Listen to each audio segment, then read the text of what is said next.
cosecant and secant just so you can see what's going on. And I'm going to try to do this the easiest way I know how. So if we've got this function y equals cosecant of x. Alright, so what we need to remember here is that the cosecant of x is the reciprocal of sine of x. So I'm actually going to use that knowledge in order to graph this. So if we think about that, let's look at the sine of x. We already know what this graph is. We've done enough of these. We know the period is 360, and if I pick 5 points there,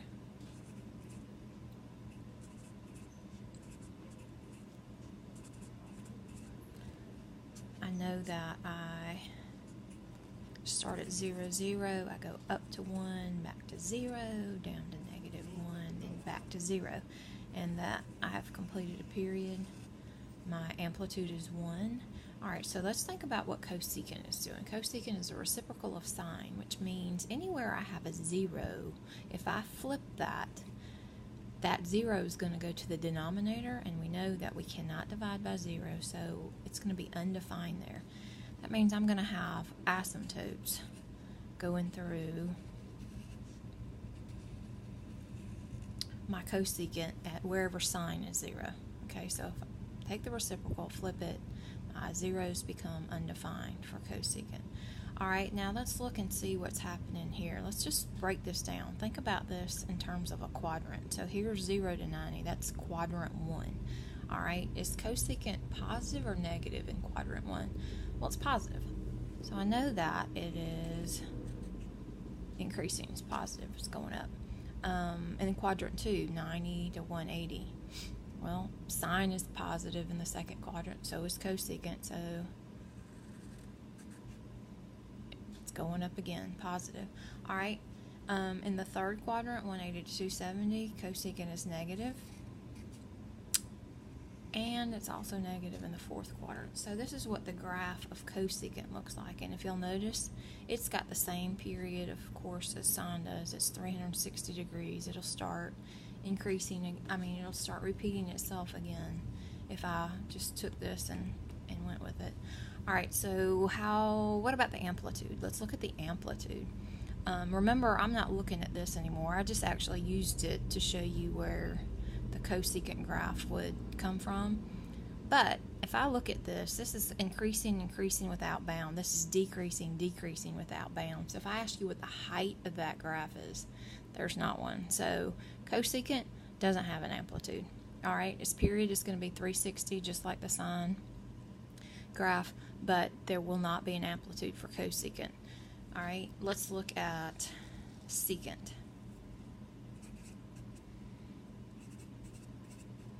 Alright, I'm going to do the same thing here. I'm going to do a rough sketch, really rough, of the cosine graph. Right? And so we know that we start at 0, 1, then we go down to 0, then down to -1, back up to 0, and then we're starting over again. Alright, so that's what that graph looks like. I'm going to apply the same thing. Secant is the reciprocal of cosine, so wherever I have a 0, that's going to become an asymptote. And I could do the same thing. This would be my first quadrant.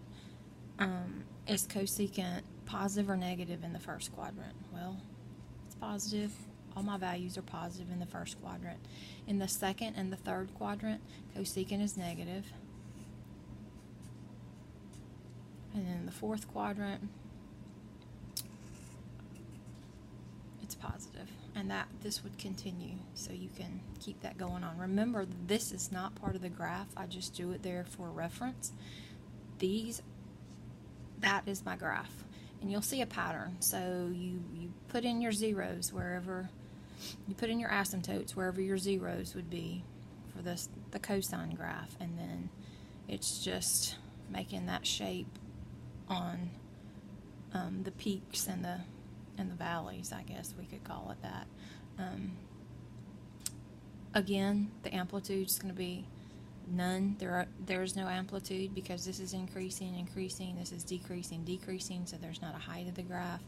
And just like the cosine graph, the period is 360. Okay? keep going. Let's do the tangent graph. Alright, so y equals the tangent of x.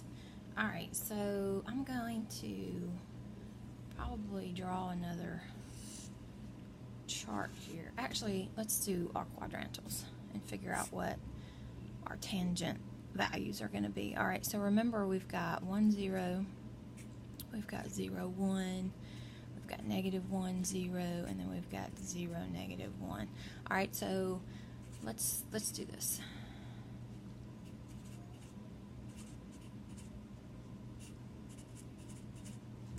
Alright, so let's just follow our graph around. Remember, tangent is sine over cosine. So sine is my y value, cosine is my x value. So 0 over 1, 0, 1 over 0, undefined, 0 over -1, 0.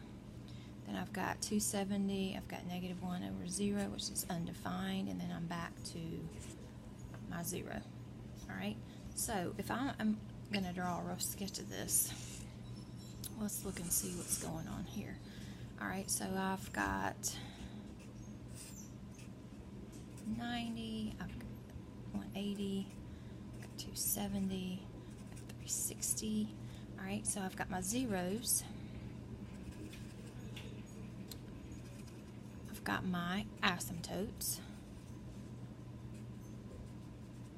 Alright, and I'm going to kind of just use what I did before with secant and cosecant. Let's look at this first quadrant.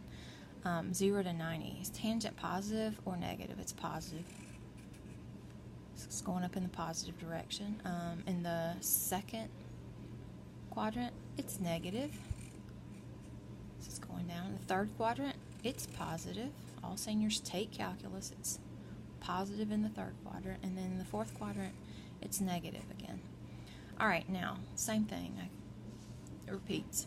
Alright, but let's look and see when it starts repeating itself. So here I started at 0 and I'm increasing, then over here I'm at 0 but I'm decreasing to the left of that, and then here, boom. I do the same thing. Alright, so this is going to start repeating, and that is what the definition of a period is. Remember, it's where it starts repeating itself. So now, and this is something you really need to make a note of, the tangent, its period is not 360, it's 180. So that's going to be important.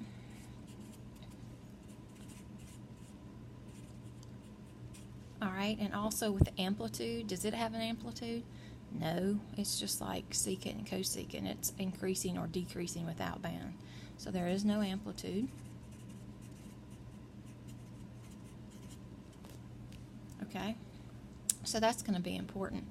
Now, let's get a little bit more detailed with this, because this was a pretty rough sketch, but let's get 5 points like I have for everything else. So let's do y equals tangent of x again, except let's do my 5 points with my period.